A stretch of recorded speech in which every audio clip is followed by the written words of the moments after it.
Hi, this is Ronnie again, and we're continuing down the road of, I guess, my existence in music and how fortunate that I have been to be involved in music. And there's something about being a teacher and something about passing on what you have inside you and nurturing a child or somebody like that to try to enjoy what you have. And music for any child is a great tool.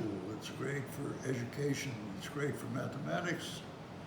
It's just great for the soul. So anyway,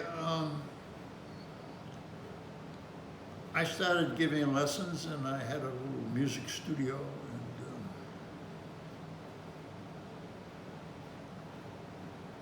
the first thing in being a teacher is that you have to get the child to be confident enough to know that if he practices or he works at it a little bit, it becomes easier and it becomes more of an enjoyment. And the more you enjoy it, the more you enjoy doing it. And I sort of had my own method in doing this with the kids, and it started to work out good for them and good for me. And I would play duets with them, and then I'd get them going, and I'd have them play with a tape and do stuff like this. And I had 4 or 5 pretty good students right at the beginning. So I took those 4 students and I put them together, and there was like a little cellar by the studio, and we'd go in there and I'd write some harmony parts, and they would play some songs and jazz songs, and they loved it, absolutely loved it. Well, to make a long story short, that expanded. And as my studio expanded, I had other teachers who taught various instruments, saxophone, piano, guitar, stuff. And so I started expanding this group. And then for beginning students, I would write easy arrangements for them so they could be part of a more intricate thing with the other kids that were more advanced. And this just seemed to come together, and it kept growing and growing and growing and get better and better and better and better. And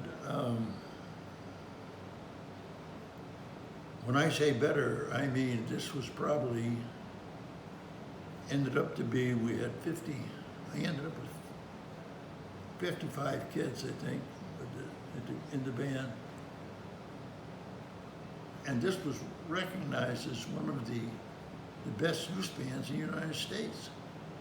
And we ended up going to Japan, and we did all the major television shows in Japan. And they flew us to Houston to the American Federation of Musicians Convention out there, where we performed for that.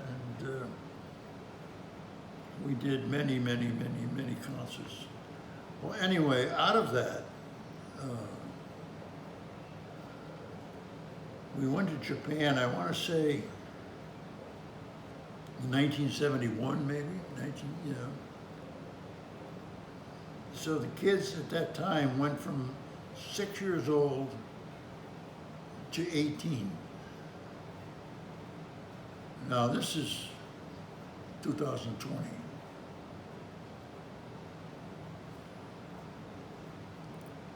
Some of those students that I started are still playing. One boy I started on trumpet, and In fact, I had his brother before he ended up playing first trumpet with Ray Charles, and he's now a fine piano player and songwriter, and he's done very well. And I've had many of the other students who are professional musicians now, who play Broadway shows and do jazz and do all this stuff, and they're in their 60s now. And including my son, he's going to be 65 in a couple days. And they have all succeeded in music. And over these years, I have stayed in touch with all these people. And they show me the greatest respect when they think about me and how their lives would never be the way they are if it weren't for their association with me as kids, and also with this band that I had, it kept these kids out of trouble. There was no drugs, there was no, I kept them busy. We would have a softball team, we would play softball marathons. I would rent the YMCA on a Sunday when it was closed, and I would have the whole YMCA, including the swimming pool and everything, for the kids, and they could spend the whole day at the YMCA. You know, it'd be 55 kids and their parents, the chaperones, you know. And we would go ice skating at the hockey arena. We would go to see big bands, you know, Buddy Rich and stuff like that. They were, it was all involved. And one of the students who's, I guess he's 65 now, he was an attorney, he ended up being an attorney, and he was a good trumpet player, and I taught him for years, and he was like a son to me, and he ended up with, he had early Alzheimer's, and he's out in California, and he got back into music, and I worked with him a little bit, and they have a band out there in the Alzheimer's place. I forget the name of it, and they've done really well. Everybody in the band has Alzheimer's, but they're all people that can play. And Mike is far the best player in the band, but I've seen videos of them, and they're very busy. And Mike's wife and family are very thankful of our relationship, and I call them every once in a while. And I have met so many people that I have touched, and they have touched me. And it will be that way until I go, and according to my producer, that could be tomorrow. But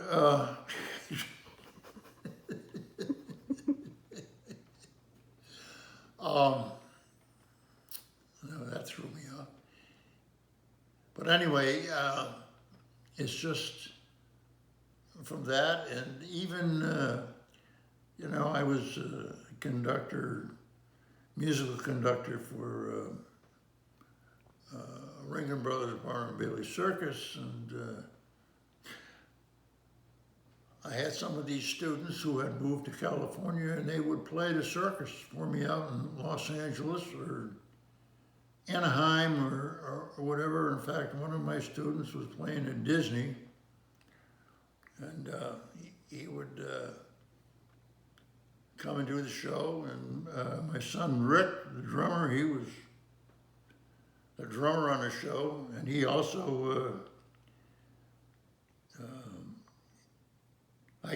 I contracted the Moscow Circus one time, and I had Rick, my son, as the drummer, and the conductor for the Moscow Circus took a liking to Rick, and he wanted him to go with him, of course, but Rick did go to one more city and played the show with him.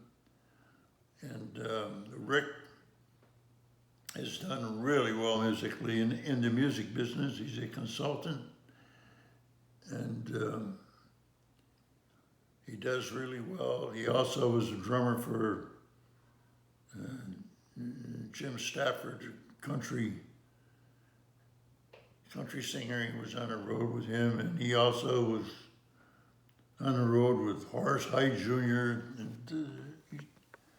But anyway, a lot of success stories, and that's how people you touch. But also,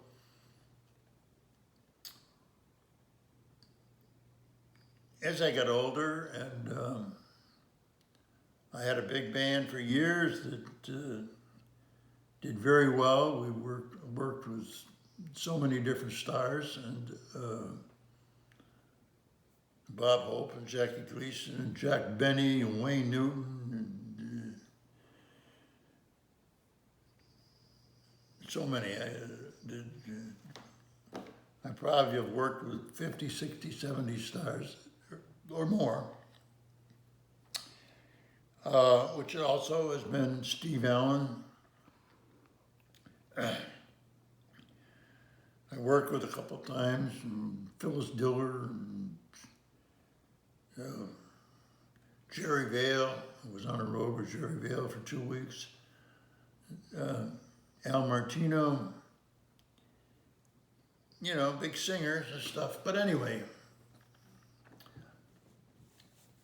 after that, and I guess in the 90s or something, I was playing in clubs and stuff, and